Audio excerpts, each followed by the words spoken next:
Yes, we come again to you with the urgent alerts that have to come out at this time concerning the things that are happening to us and the things that are about to happen to us. Only a few days ago, in the aftermath of the train terror, the Kaduna-Abuja train terror attack, and the demands of the terrorists who are holding on to most of the passengers, we did raise an alarm that from the tone of their demand about not wanting money, it's not money they were asking for. We then began to imagine what it could be, because if it's not money, we also said it's not anything money could buy. And we began looking back at what we already knew on the subject matter. We began to ask whether it had to do with land or our sovereignty. As we raised those questions, other things happened. And one of the victims, whom they later put on video from the place of captivity, Alhaji Kabir Muhammad Adamu, the managing director of Bank of Agriculture also, who then conveyed their demand, say the federal government knew what the demands were, and therefore, from what was in the video, they didn't name what that demand was. But when the captive got home, and people came commiserating, media people came trying to find out, he then, told everybody what he was told by his captors about what the demands were.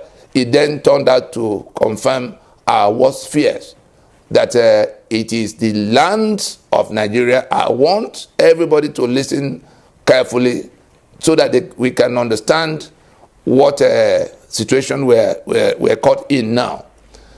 The lands of Nigeria, and there's a video we can verify on YouTube titled "Ahead of 2015 Election." It was on STV. It was a 2014 interview when these deployments, when these terror merchants, mercenaries that have been hired by those who wanted to grab power by all means in 2015. That interview happened in the very period they were rampaging and doing all kinds of things. And we had gone to TV at the time to say that this is what is behind the insurgency we were seeing on an unprecedented scale at the time. People who say either they get to power or the place will be made ungovernable. People who said the blood of the baboon and that of the dog will mix up. These were the people who hired these mercenaries.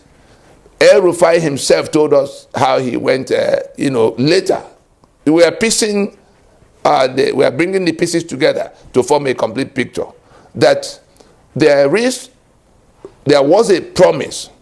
There was a promise to hand over the lands of Nigeria to these marauders in return for their services of providing the quantum of violence that was required to push out Goodluck Jonathan from office in 2015 electoral round. And so, if we go back to that video titled "Ahead of 2015 Elections," that's the title on YouTube. We can click it and find out today. It's on STV. We will see that it was all about election that was coming. It was all about power. So there was election that was the rendezvous, the point of exchange on the matter. And the gladiators and what they were doing to carry the day. Subsequent, we saw El-Rufai confirming on national TV how he went to 14 different countries to give these mercenaries money for whatever. They were killing people in his domain, and all he could do as sitting governor was to go to give them money. But the picture is getting clearer now that it was El-Rufai that actually interfaced with them in that contract of bringing them in. Of course, it's on behalf of his principal, who then emerged, as president and commander-in-chief. These are I'm just giving our own readings of what we see. If anybody has a better account of what it is, particularly the ones who are named in that that government, I don't see anybody that they could be referring to as government than the president and commander-in-chief, who was their champion all these years. We remember when Jonathan and Ihejirika was struggling with Boko Haram. It was the same Buhari that came out to say that the attack on Boko Haram was an attack on the north. He was always their spokesman. He has not ceased being the patron of Miyetti Allah, that have been taking credit and proudly too for the murderous onslaught by Fulani herdsmen, the fourth most deadly terror group on the face of the earth. So we are connecting, we are bringing together who is playing what role in this sordid drama that has now become an existential threat to the indigenous nationalities of Nigeria across the south and middle belt, looking at this map. So this invasion we have seen, everything we have seen that came as insurgency, that came as Boko Haram, that came as Fulani herdsmen, that came as ethnic cleansing, from that 2012, 13, 14, particularly from 2015, has to do, everything we saw had to do with that promise of come and help me to power so that you can take the land for yourselves. And it is within the context of that interpretation that we begin to see the complicity of our own president and the commander-in-chief of the armed forces that was supposed to be defending us from this invasion. How do we come to the conclusion? How did we come to the conclusion of complicity? We saw, apart from the utterances, oh, give up your land or your life, from his spokesman. We saw the defense, his minister of defense asking the states that were passing anti-open grazing laws to do away with those laws. Otherwise, they will have to contend with the cows that have to find their way. We saw the many attempts of trying to, reverse the laws to recreate, to bring about open grazing. The Ruga thing that we have always talked about, all of those were attempts to fulfill that promise, to hand over the land of Nigeria to these people that will now become the permanent owners. And further on that question of complicity of our president, we saw when the borders of Nigeria were thrown open, compromising our sovereignty. And we saw the numbers that poured in terms of the Fulani that had to come from everywhere in the sub-region into our space. We saw during the COVID-19 lockdown how they were moved into the southern territories using Dangote trucks. We saw the governor in Bauchi that came to national TV to tell us that Fulani from everywhere belong to Nigeria. We saw what Pantami and the immigration people have been doing in documenting them as Nigerians, since that was the policy of the so-called federal government. I say so-called because Nigeria ceased to be a federation. The Federation of Nigeria collapsed in 1966. And all of the federal governments that have been operating in Nigeria since 1967 are illicit federal governments, because we couldn't have a federal government in the absence of a federation. We still have a country, but it is anomalous to be talking about federal government. And so we for the purpose of this broadcast, we will then say the rogue federal government that emerged from 1967 upon the collapse of the Federation of Nigeria had been the one dictating to everybody what will happen to everybody. And the Fulani, as we have seen, had hijacked that rogue federal government. So it's just a matter of mechanism for conquest.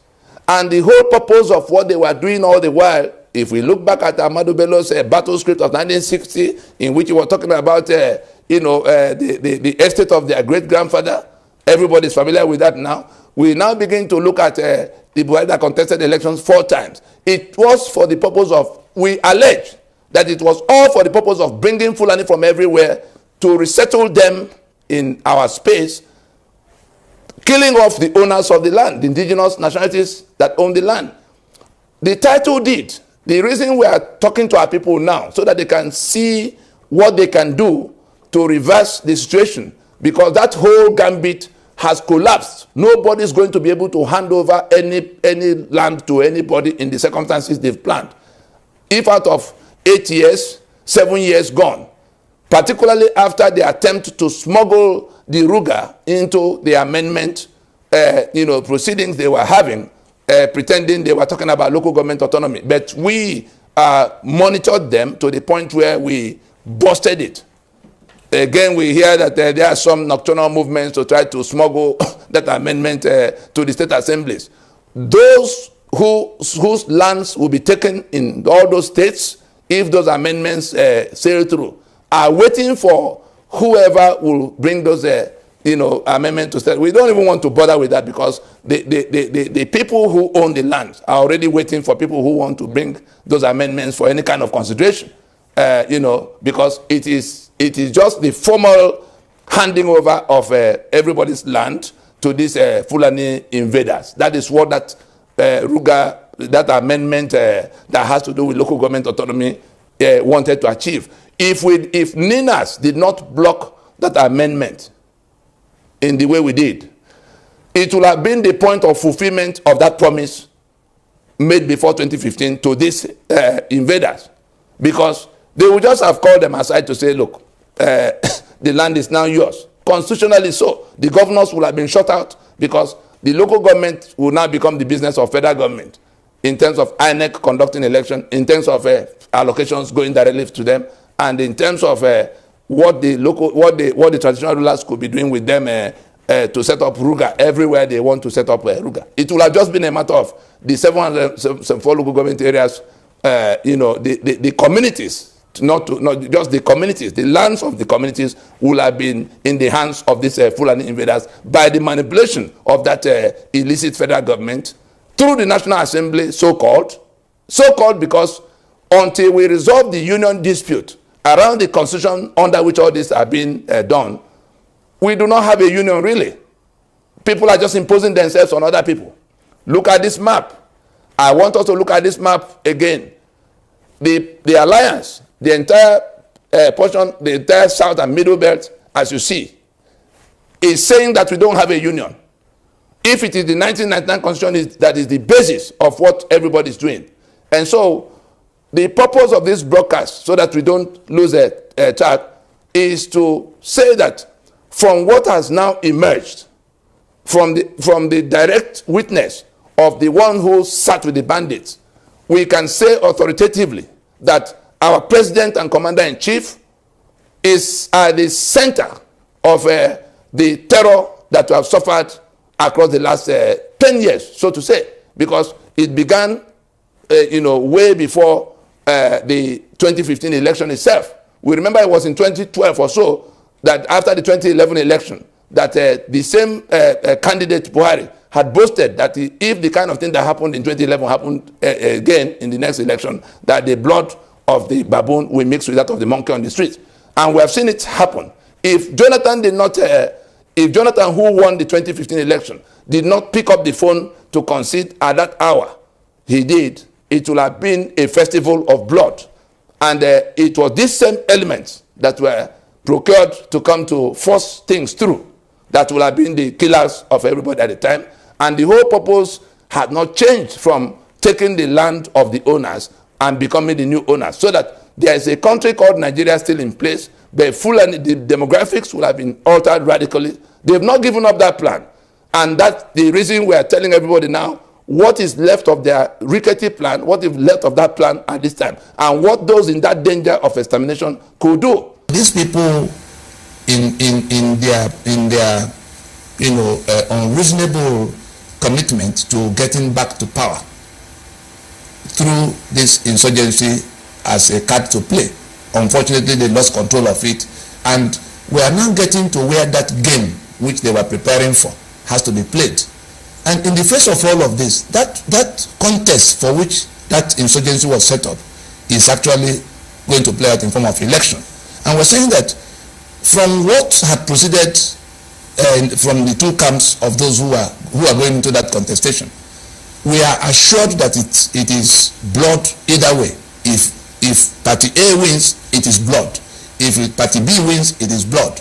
And the country has been through it in the past, in the 1964-65 election, that was loaded on top of the unsettled constitutional situation that developed from the collapse of Western Region's constitution. And we're saying that if we go to this election, the other time we had only 3.5 million deaths in the battlefields of Biafra, arising from that stubbornness.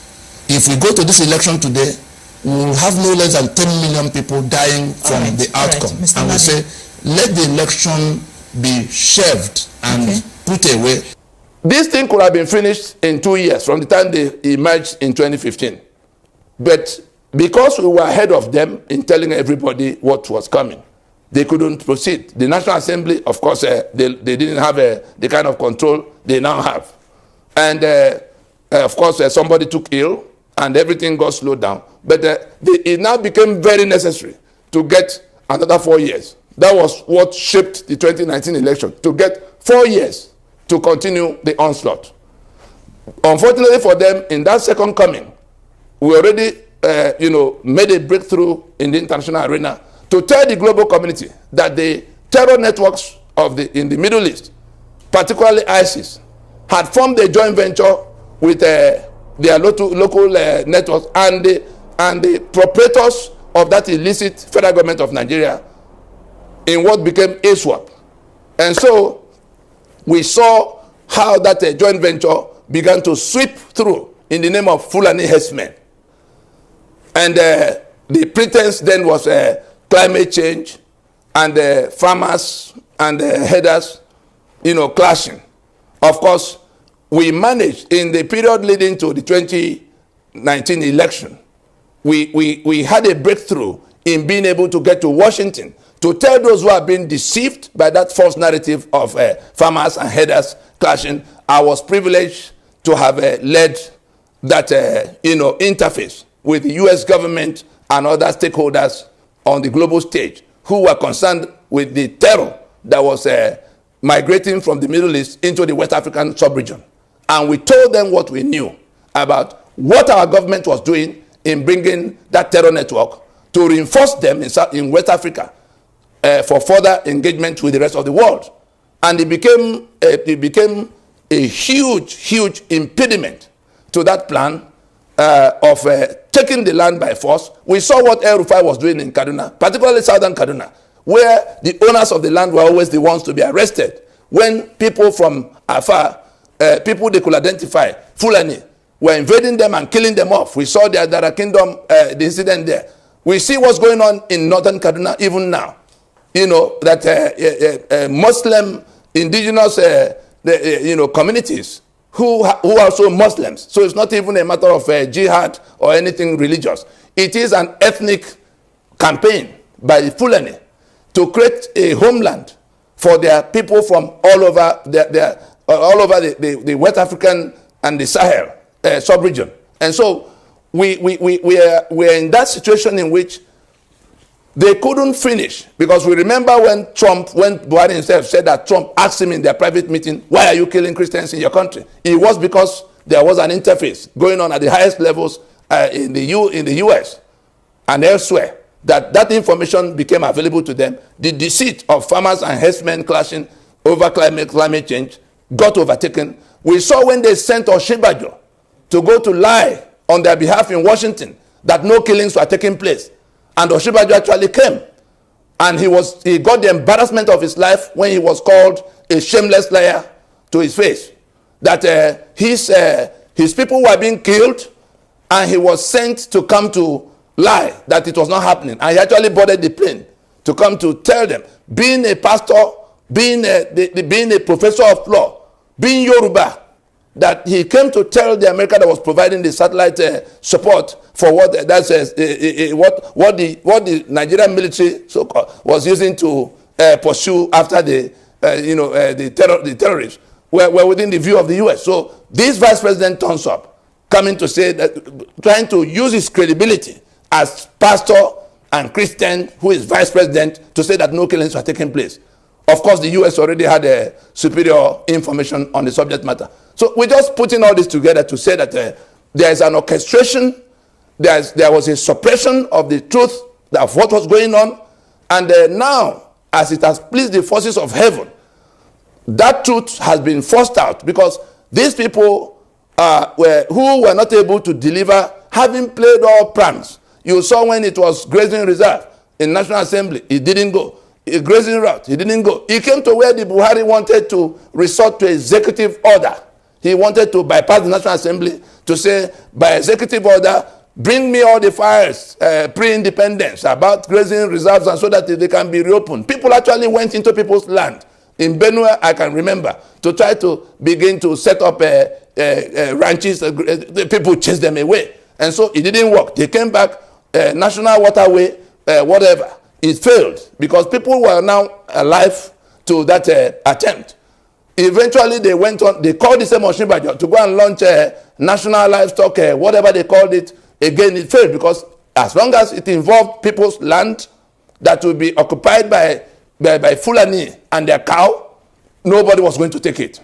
And then the state governors joined in, they managed to pass anti-open grazing laws sufficiently to at least. So now, the 8 years that will be available is in the 7th year, in fact, less than 1 year to election. That promise has not been fulfilled. It appears, this is our reading, it appears that the El-Rufai that was at the center, the people who have done their own part of delivering the violence that delivered the power, are now feeling defrauded. We are explaining this so that we who are who will be at the receiving end of that triangular fight will know exactly what's going on. They are in our forests all the way to Bonny and Badagry, from where they came in the northern flank. They have weapons. We see them using them, very generously. We have also seen that nobody was challenging them in Nigeria's military. We have seen retired military officers go to national TV to say that the military of Nigeria has capacity to, circle them up and do away with them. But that their commander-in-chief is the reason why it's not happening. Captain Umar Babangida, Arise TV, and AIT, inside April of 2022, in the first week or so. So when we put all this together, we'll then see the complicity of our commander-in-chief in what is happening to us. We'll then see the options still open to all the sides. The ones who are feeling a sense of entitlement and being defrauded by the ones who promised them other people's land. Because the land that El-Rufai and his principals promised them belong to the indigenous nationalities of Nigeria. And if it is to come to kill them off and now make the lands Fulani land, that Nigeria will become Fulani country, populated by the millions of Fulani people that are bringing, by brigandage, then those who are in that danger must now wake up to the reality of their situation. Unfortunately for them, and this is where the matter will end, unfortunately for them, unless they get another extension of time, they will not be able to hand over by any mechanism the lands of Nigerian people to these third parties, these murderous invaders, these Fulani invaders. Unless they are able to get that more time, that more time can only be gotten by dragging us to election in 2023. That is the only way, that is the only mechanism left for them to find any way to maneuver, to be able to get any further than where they've gotten now in handing over anybody's land to anybody.